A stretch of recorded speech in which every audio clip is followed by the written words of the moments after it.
दोस्तों, आज जो कहानी हम आपको सुनाने जा रहे हैं उसका शीर्षक है सांप की नीचता। इस कहानी से हमें ये शिक्षा मिलती है कि परेशानी कोई भी हो, अगर समझदारी से काम लिया जाए तो हर परेशानी का हल निकाला जा सकता है। इसलिए परेशानी कोई भी हो, हमेशा समझदारी से काम लें। बहुत समय पहले की बात है। एक जंगल में एक बहुत पुराना बरगद का पेड़ था। उस पेड़ पर घोंसला बनाकर एक कौवा और कौवी रहते थे। उसी पेड़ के खोखले तने में कहीं आकर एक दुष्ट सांप रहने लगा। हर साल मौसम आने पर कौवी घोंसले में अंडे देती और दुष्ट सांप मौका पाकर उनके घोंसले में जाकर अंडे खा जाता। एक बार जब कौवा कौवी जल्दी भोजन पाकर लौटे तो उन्होंने उस दुष्ट सांप को अपने घोंसलों में रखे अंडों पर झपटते देखा।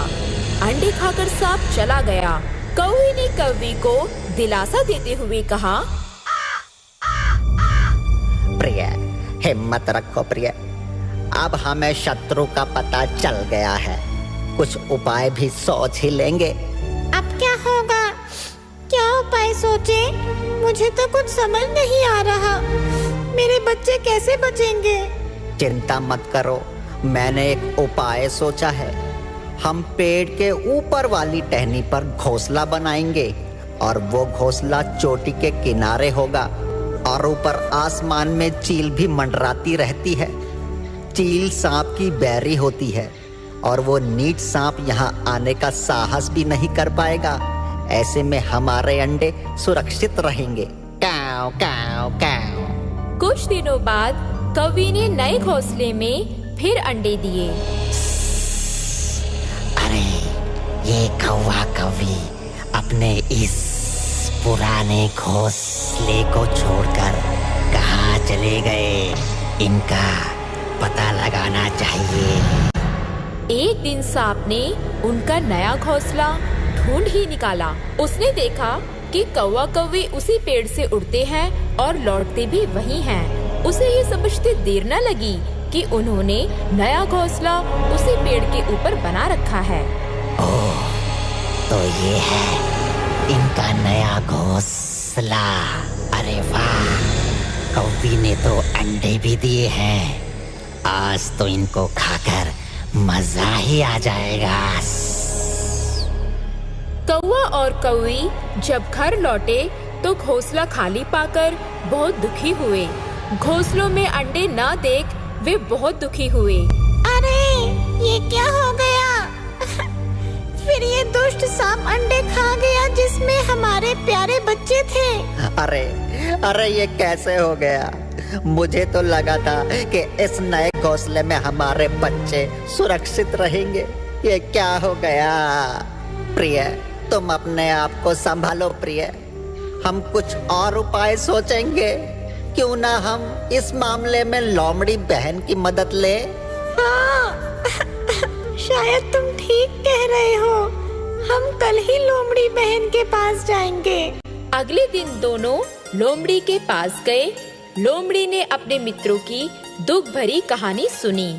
उसने दोनों के आंसू पोंछे। लोमड़ी ने काफी सोचने के बाद कहा, मित्रों, तुम्हें वह पेड़ छोड़कर जाने की जरूरत नहीं है। मेरे दिमाग में एक तरकीब आ रही है जिससे उस दुष्ट सांप से छुटकारा पाया जा सकता है। लोमड़ी की तरकीब सुनकर कौवा कौवी बहुत खुश हुए और खुशी से घर लौट आए। अगले दिन योजना अमल में लानी थी। वन में एक बहुत सुंदर सरोवर था। वहाँ उस राज्य की महारानी नहाने आया करती थी। योजना अनुसार कौवा काव काव करता आया और राजकुमारी के हीरो का हार चोंच में दबाकर उड़ गया। उसको देख सभी सैनिक उसके पीछे दौड़े। कौवा सैनिकों को अपने पीछे लगाकर धीरे धीरे उड़ता हुआ उसी पेड़ की ओर गया जहाँ सांप था। जब सैनिक कुछ ही दूर रह गए तो कौवे ने राजकुमारी का हार इस प्रकार गिराया कि वह सांप के बिल के भीतर जा गिरा। सैनिक दौड़कर सांप के बिल के पास पहुँचे। उनके सरदार ने बिल के अंदर झांका। उसने वहाँ हार और उसके पास में ही एक काले सांप को कुंडली मारते हुए देखा। तभी वो चिल्लाया, ओए, पीछे हट जाओ, यहाँ अंदर एक नाग है। इसी नाग ने राजकुमारी का हार चुराया है। मैं अब इसे जिंदा नहीं छोड़ूंगा, मार डालूंगा इस सांप को। सैनिकों के सरदार ने बिल के अंदर भाला मारा। सांप घायल हुआ और फुफकारता हुआ बाहर निकला। जैसे ही वह बाहर आया, सैनिकों ने भालों से उसके टुकड़े टुकड़े कर डाले और इस तरह लोमड़ी की सूझबूझ से कौवा और कौवी को उस दुष्ट सांप से छुटकारा मिल गया। इस कहानी से हमें ये शिक्षा मिलती है कि परेशानी कोई भी हो, अगर समझदारी से काम लिया जाए तो हर परेशानी का हल निकाला जा सकता है। दोस्तों, हम जो कहानी आपको सुनाने जा रहे हैं उसका शीर्षक है सच्चा शासक। बहुत समय पहले की बात है। कंचन वन में शेर सिंह का राज समाप्त हो चुका था, पर वहाँ बिना राजा की स्थिति ऐसी हो गई थी जिसकी जो मर्जी हो वो करता था। वन में अशांति, मारकाट, गंदगी इतनी फैल गई कि वहाँ जानवरों का रहना मुश्किल हो गया। कुछ जानवर शेर सिंह को याद करते थे। भाइयों, जब तक शेर सिंह ने राजपाट संभाला हुआ था, सारे वन में कितनी शांति और एकता थी। हाँ भाई, ऐसे ही चलता रहा तो एक दिन ये वन समाप्त ही हो जाएगा और हम सब जानवर बेघर होकर मर जाएंगे। तभी गोलू भालू बोला, अरे कोई ना कोई उपाय तो करना ही होगा यारो। क्यों ना सभी की सहमति से हम अपना कोई राजा चुन ले जो शेर सिंह की तरह हमें दोबारा एक जंजीर में बांधे और वन में एक बार फिर से अमन शांति के स्वर गूंज उठे। क्या रे? अरे वाह उस्ताद, अरे मजा आ गया। क्या बात बोलिए बीड़ू। सभी गोलू भालू की बात से संतुष्ट थे, पर समस्या ये थी कि राजा किसे बनाया जाए। सभी जानवर स्वयं को एक दूसरे से बड़ा बता रहे थे। तभी सोनू मोरनी बोली, क्यों ना एक हफ्ते तक सभी को कुछ न कुछ काम दे दिया जाए। जो अपने काम को सबसे अच्छे ढंग से करेगा उसे ही यहाँ का राजा बना दिया जाएगा। सोनू मोरनी की बात सबको पसंद आई और फिर सभी जानवरों को उनकी योग्यता के आधार पर काम दे दिया गया। डिम्पी लोमड़ी को मिट्टी हटाने का काम, भोलू बंदर को पेड़ों पर लगे जाले हटाने का काम, सोनू हाथी को पत्थर उठाकर एक गड्ढे में डालने का काम सौंपा गया और मोनू खरगोश को घास की सफाई का काम। जब एक हफ्ता बीत गया तो सभी जानवर अपने अपने कामों का ब्यौरा लेकर एक मैदान में एकत्रित हुए। सभी जानवरों ने अपना काम बड़ी सफाई और मेहनत से पूरा किया था। सिर्फ सोनू हाथी था जिसने एक भी पत्थर गड्ढे में नहीं डाला था। अब एक समस्या फिर खड़ी हो गई कि आखिर किसके काम को सबसे ज्यादा अच्छा माना जाए। बुद्धिमान मोनू खरगोश ने एक तरकीब बताई। क्यों ना मतदान करा लिया जाए। जिसे सबसे ज्यादा मत मिलेंगे उसे हम अपना राजा चुन लेंगे। अगले दिन सुबह सुबह चुनाव हुआ और एक बड़े मैदान में सभी पशु पक्षी मत देने के लिए इकट्ठे हुए। मतदान समाप्त होने के 1 घंटे बाद मतों को गिनने का काम शुरू हो गया। ये क्या, सोनू हाथी गिनती में सबसे आगे चल रहे थे और जब मतों की गिनती समाप्त हुई तो सोनू हाथी सबसे ज्यादा मतों से विजयी हो गए। सभी जानवर एक दूसरे का मुंह देखते रह गए। अरे ये हाथी कैसे जीत गया? ये तो अपना काम पूरा भी नहीं करता था। बिल्कुल, इसने तो कोई काम भी नहीं किया था। हाँ, अब क्या होगा पता नहीं। तभी पक्षी राज गरुड़ वहाँ उपस्थित हुए और उपस्थित सभी जानवरों को संबोधित करते हुए बोले, सोनू हाथी प्रतिदिन पत्थर लेकर गड्ढे जाता था, किंतु जब उसने देखा कि उस गड्ढे में मेरे अंडे रखे हुए हैं तो वो उन पत्थरों को उनमें न डालकर पास ही जमीन पर इकट्ठा करता रहा।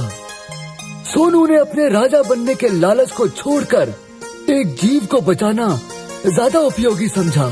उसकी इस परोपकार की भावना को देखकर हम पक्षियों ने तय किया कि जो अपने लालच को छोड़कर दूसरों के सुख दुख का ध्यान रखे, वही सच्चे तौर पर राजा बनने का अधिकारी है। और क्योंकि वन में पक्षियों की संख्या पशुओं से ज्यादा थी, इसलिए सोनू हाथी चुनाव जीत गया और वन का राजा बन गया।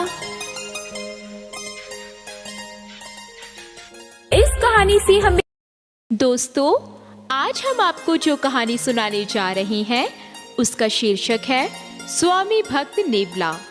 इस कहानी से हमें ये शिक्षा मिलती है कि बिना सोचे समझे जल्दबाजी में हमें कोई कार्य नहीं करना चाहिए। जो भी काम करें सोच समझकर करें, अन्यथा पछतावे के अलावा हमारे पास और कुछ नहीं बचेगा। बहुत समय पहले की बात है। एक गांव में एक किसान रहता था। किसान के घर में उसकी पत्नी और एक छोटे बच्चे के अलावा और कोई ना था। किसान और उसकी पत्नी दोनों अपने बच्चे को प्राणों से भी ज्यादा प्यार करते थे। एक दिन शाम के समय किसान अपने खेत से घर की ओर लौट रहा था।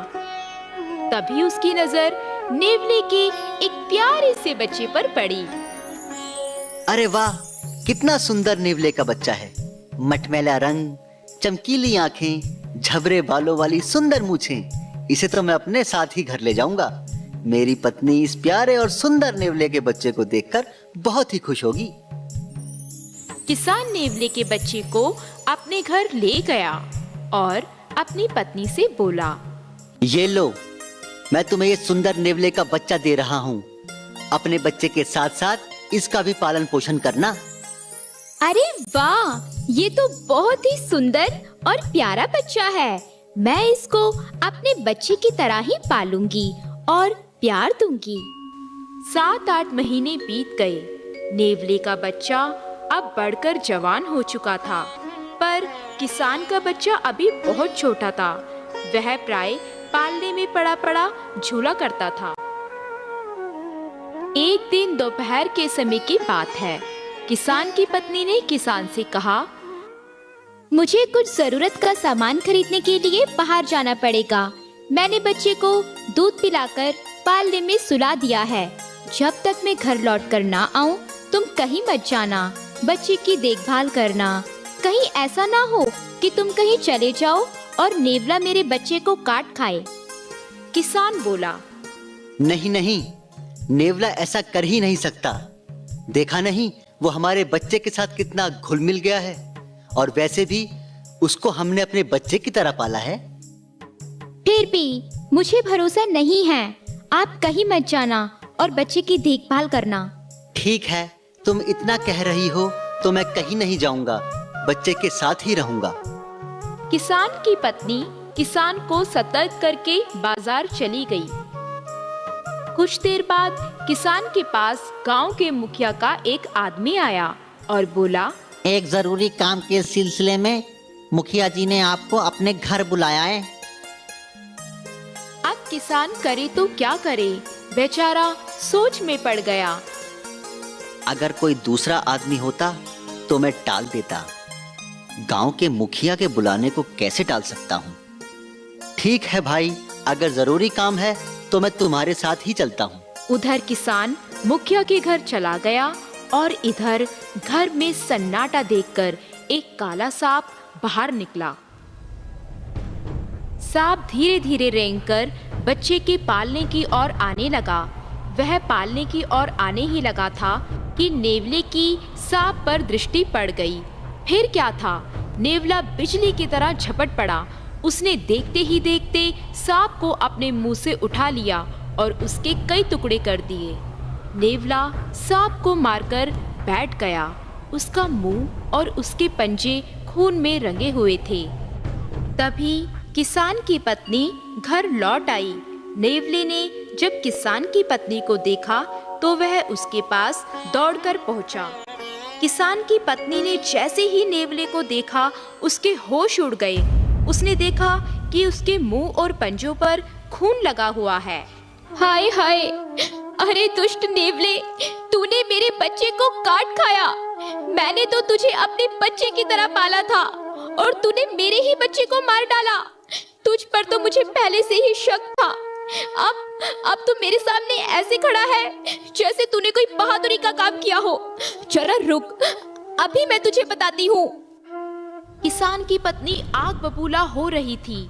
उसके हाथ में जो सामान की भरी हुई टोकरी थी उसने वही नेवले के ऊपर फेंक दी। नेवला उसके नीचे दबकर दर्द से तड़पने लगा। फिर वो दौड़ी दौड़ी अपने बच्चे की पालने की ओर गई। पालने में बच्चा बड़े आराम से सो रहा था और नीचे एक काला सांप मरा हुआ पड़ा था। ये सब देखकर किसान की पत्नी को बात समझने में देर न लगी। हाय राम, ये मैंने क्या कर डाला। बिना सोचे समझे जल्दबाजी में मुझसे पाप हो गया। इस नेवले के प्यारे बच्चे ने तो मेरे बच्चे को भयानक काले सांप से बचाया था और मैंने इसे ही मार डाला। मुझसे पाप हो गया, बहुत बड़ा पाप हो गया। वे दौड़कर नेवले के पास पहुंची और टोकरी उठाकर देखा। सिर में चोट लगने के कारण नेवला मर चुका था। हाय राम, ये मुझसे क्या अनर्थ हो गया। बिना सोचे समझे जल्दबाजी में मैंने इस नेवले की जान ले ली जिसे मैंने अपने बच्चे की तरह पाला था। मैंने सच में बहुत बुरा किया। किसान की पत्नी का विलाप सुनकर अड़ोस पड़ोस के लोग इकट्ठे हो गए। जिसने भी इस घटना को सुना उसने यही कहा, नेवला बड़ा स्वामी भक्त था। कुछ देर बाद किसान भी घर लौट आया। पत्नी ने किसान को सारी घटना सुनाई। किसान ने अपनी पत्नी को समझाते हुए कहा, नेवले के मारे जाने का मुझे भी दुख है, लेकिन अब कर भी क्या सकते हैं। उसने अपनी पत्नी को फिर से समझाया, अब रोने धोने से क्या लाभ। जो लोग बिना सोचे समझे काम करते हैं, पछतावे और दुख के सिवा उनके हाथ कुछ नहीं लगता। दोस्तों, हम जो कहानी आपको सुनाने जा रहे हैं उसका शीर्षक है सपना चूर चूर। बहुत समय पहले की बात है। एक बार जंगल में पक्षियों की आम सभा हुई। पक्षियों के राजा गरुड़ थे। सभी गरुड़ से असंतुष्ट थे। मोर की अध्यक्षता में सभा हुई। मोर ने भाषण दिया। साथियों, गरुड़ जी हमारे राजा हैं, पर मुझे ये कहते हुए बहुत दुख होता है कि उनके राज में हम पक्षियों की दशा बहुत खराब हो गई है। साथियों, उसका कारण ये है कि गरुड़ जी तो यहाँ से दूर विष्णु लोक में विष्णु जी की सेवा में लगे रहते हैं। हमारी ओर ध्यान देने का उन्हें समय ही नहीं मिलता। हमें अपनी समस्याएं लेकर जंगल के राजा शेर के पास जाना पड़ता है। साथियों, हम ना इधर के रह गए हैं और ना ही उधर के। अब हमें क्या करना चाहिए, यही विचारने के लिए सभा बुलाई गई है। तभी भीड़ में से खड़ा होकर तोता बोला, साथियों, हमें नया राजा चुनना चाहिए जो हमारी समस्याएं हल करे और दूसरे राजाओं के बीच बैठकर हम पक्षियों को जीव जगत में सम्मान दिलाए। तभी मुर्गे ने बांग दी। अरे मैं भी सहमत हूँ तोते की बात से। चील भी बोल पड़ी, मैं भी सहमत हूँ। मोर ने पंख फैलाए और घोषणा की। भाई और बहनों, तो सबकी सहमति से यह तय हुआ है कि हम राजा का चुनाव करेंगे, पर किसे बनाएंगे हम राजा। सभी पक्षी एक दूसरे से सलाह करने लगे। काफी देर के बाद सारस ने अपना मुंह खोला। भाइयों, अब मैं राजा के पद के लिए उल्लू जी का नाम पेश करता हूँ। वे बुद्धिमान हैं, उनकी आंखें तेजस्वी हैं और स्वभाव अति गंभीर है, ठीक वैसे ही जैसे राजाओं को शोभा देता है। मैना ने भी सहमति से सिर हिलाते हुए कहा, सारस जी का सुझाव बहुत अच्छा है। ये तो सब जानते हैं कि उल्लू जी लक्ष्मी देवी की सवारी है। अगर उल्लू हमारे राजा बन गए तो हमारी गरीबी दूर हो जाएगी। ठीक है साथियों, सभी की सहमति से हम उल्लू जी को अपना राजा बनाते हैं। मैं उल्लू जी से प्रार्थना करता हूँ कि वे मंच पर आकर कुछ शब्द बोलें। भाइयों, आपने राजा पद पर मुझे बिठाने का निर्णय जो किया है उससे मैं बहुत खुश हूँ। मैं आपको विश्वास दिलाता हूँ कि मुझे आपकी सेवा करने का जो मौका मिला है, मैं उसका सदुपयोग करते हुए आपकी सारी समस्याएं हल करने का प्रयत्न करूँगा। धन्यवाद। उल्लू महाराज की जय हो। उल्लू महाराज की जय हो। सभी ने मिलकर उल्लू के राज्य अभिषेक की तैयारियां की। किसी ने मुकुट बनाया, किसी ने रंगीन वस्त्र बनाए, तो किसी ने सिंहासन।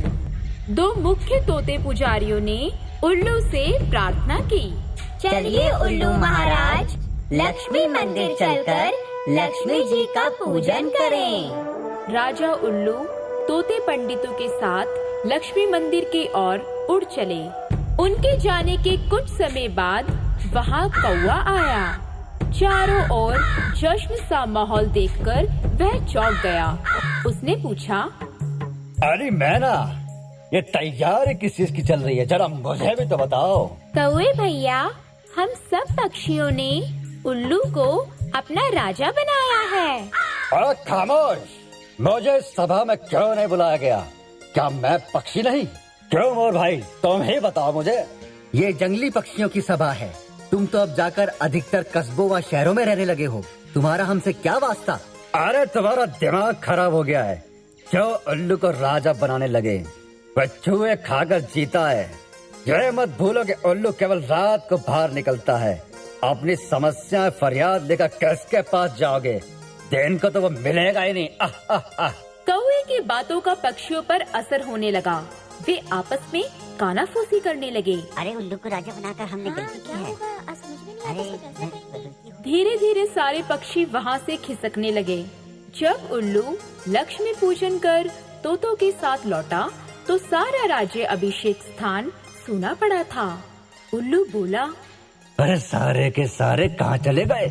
यहाँ पे तो कोई भी नहीं है। अरे सारे के सारे कहाँ चले गए? अरे मैना, तुम ही बताओ कहाँ गए सारे? उल्लू भैया, कौवा आकर सबको उल्टी पट्टी पड़ा गया। सब चले गए। अब कोई राज्य अभिषेक नहीं होगा और अब तुम राजा नहीं हो। अरे ये क्या कर दिया उस कौवे ने? जहाँ मिल गया मार मार के हड्डी पसली एक कर दूंगा उस कौवे की। उल्लू चोंच पीस कर रह गया। राजा बनने का सपना उसका चूर चूर हो गया। तब से उल्लू कौवों का बैरी बन गया और इसलिए ही उल्लू कौवों को देखते ही उस पर झपट पड़ता है। इस कहानी से हमें ये शिक्षा मिलती है कि कई लोगों में दूसरों के रंग में भंग डालने की आदत होती है और इससे वे उम्र भर की दुश्मनी मोल लेते हैं। इसलिए कभी भी दूसरों के काम में टांग न अड़ाएं। दोस्तों, आज जो कहानी हम आपको सुनाने जा रहे हैं उसका शीर्षक है सारस की मक्कारी। इस कहानी से हमें ये शिक्षा मिलती है कि बुरे काम का फल हमेशा बुरा होता है। बहुत समय पहले की बात है। एक बहुत बड़ा तालाब था। तालाब के किनारे एक सारस रहता था। सारस बड़ा मक्कार था। वह मक्कारी में अपने आप को बहुत होशियार समझता था। तालाब में मछलियाँ, मेंढक और केकड़े भी रहते थे। सारस रोज मछलियों को पकड़कर खाता और आनंद से तालाब के किनारे सुख की नींद सोया करता था। धीरे धीरे कई वर्ष बीत गए। सारस अब बूढ़ा हो चला था। पहले की तरह मछलियों को नहीं पकड़ सकता था। बड़ी कठिनाई से 1-2 मछली पकड़ पाता, पर 2-1 मछली से सारस का पेट कैसे भर सकता था। सारस रोज भूखा रहने लगा, पर रोज भूखा रहने से कैसे काम चल सकता था। वह सोचने लगा, इस तरह तो वह जल्दी ही मर जाएगा। पर सारस बहुत होशियार था। उसने भूख से बचने के लिए एक उपाय सोचा। एक दिन सुबह के समय सारस उदास होकर तालाब के किनारे जाकर खड़ा हो गया। मछलियां उसके सामने आती थी, पर वह उनकी ओर आंख उठाकर देखता तक नहीं। मछलियों, मेंढकों और केकड़ों को बड़ा आश्चर्य हुआ। अरे यार, सारस को क्या हो गया है? वो मछलियों को क्यों नहीं पकड़ रहा? एक केकड़े ने आगे बढ़कर सारस से पूछा, सारस जी महाराज, आज क्यों उदास हो? आज मछलियों को नहीं पकड़ोगे?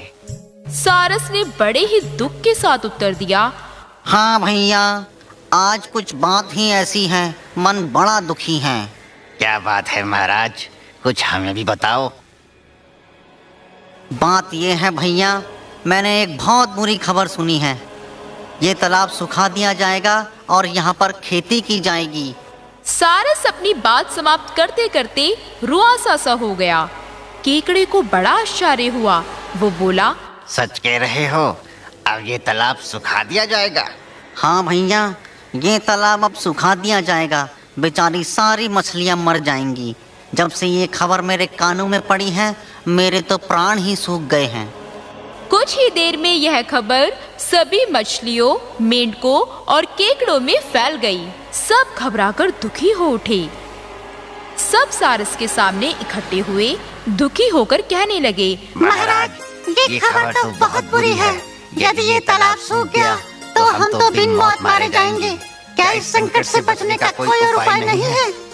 एक उपाय है। यहाँ से दूर एक तालाब है। वो बड़ा तो है ही और गहरा भी है। यदि कोई उसे सुखाना चाहे तब भी आसानी से नहीं सुखा सकता। यदि तुम सब चाहो तो मैं तुम्हें उस तालाब में ले जा सकता हूँ। आपको छोड़कर इस समय हमारा और कोई रक्षक नहीं है महाराज। आप हमें अवश्य ही उस तालाब में ले जाने की कृपा करें। मैं अवश्य ही तुम्हें उस तालाब में पहुँचा दूंगा, पर तुमको मालूम है ना, मैं बूढ़ा हो गया हूँ। सबको एक साथ नहीं ले जा सकता। मैं सबको पहुँचा अवश्य दूंगा, पर तुम्हें बारी बारी से जाना होगा। मछलियाँ, मेंढक और केकड़े जल्दी ही उस तालाब में पहुंचना चाहते थे। आगे कौन जाए, इस बात को लेकर सभी में तर्क वितर्क शुरू हो गया। इस तरह आपस में लड़ते झगड़ते क्यों हो?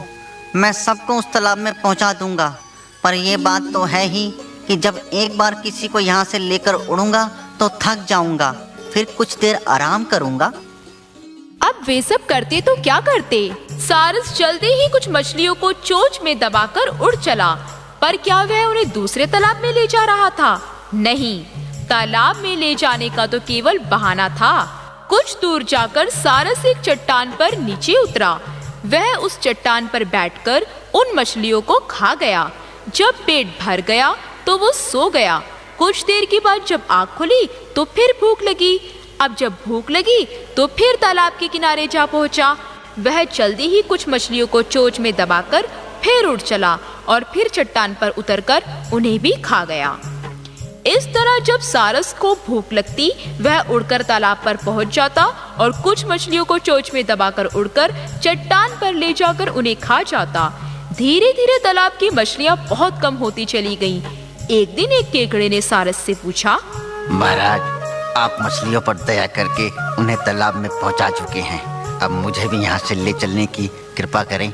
सारस ने सोचा, चलो आज इस केकड़े को ही क्यों ना खाया जाए। रोज रोज मछलियाँ खाकर मैं भी ऊब चुका हूँ। इस केकड़े को खाने से मुंह का स्वाद भी बदल जाएगा। सारस केकड़े को चोंच में दबाकर उड़ चला। जब वह चट्टान के पास पहुंचा तो नीचे उतरने लगा। केकड़े ने नीचे की ओर देखा। नीचे उसे कोई तालाब न दिखाई दिया। वह सोचने लगा, अरे यहाँ तो कोई तालाब नहीं है, फिर सारस मुझे यहाँ क्यों लेकर आया है? महाराज, यहाँ तो कोई तालाब नहीं है, फिर आप मुझे यहाँ क्यों लेकर आए हैं? आप मुझे वहाँ ले चलिए जहाँ मछलियों को ले गए थे। यहाँ तालाब कहाँ है? सारस हंस पड़ा। तुम्हें भी वहीं ले जा रहा हूँ। सभी मछलियों को उसी चट्टान पर ले गया था। केकड़े ने चट्टान की ओर देखा। उसने सोचा, अरे चट्टान के आसपास बहुत सी झाड़ियाँ दिखाई दे रही हैं।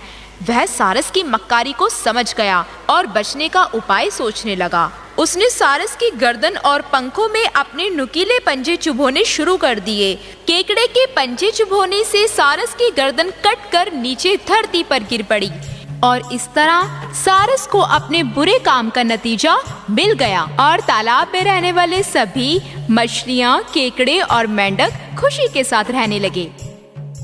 इस कहानी से हमें ये शिक्षा मिलती है कि बुरे काम का फल हमेशा बुरा होता है।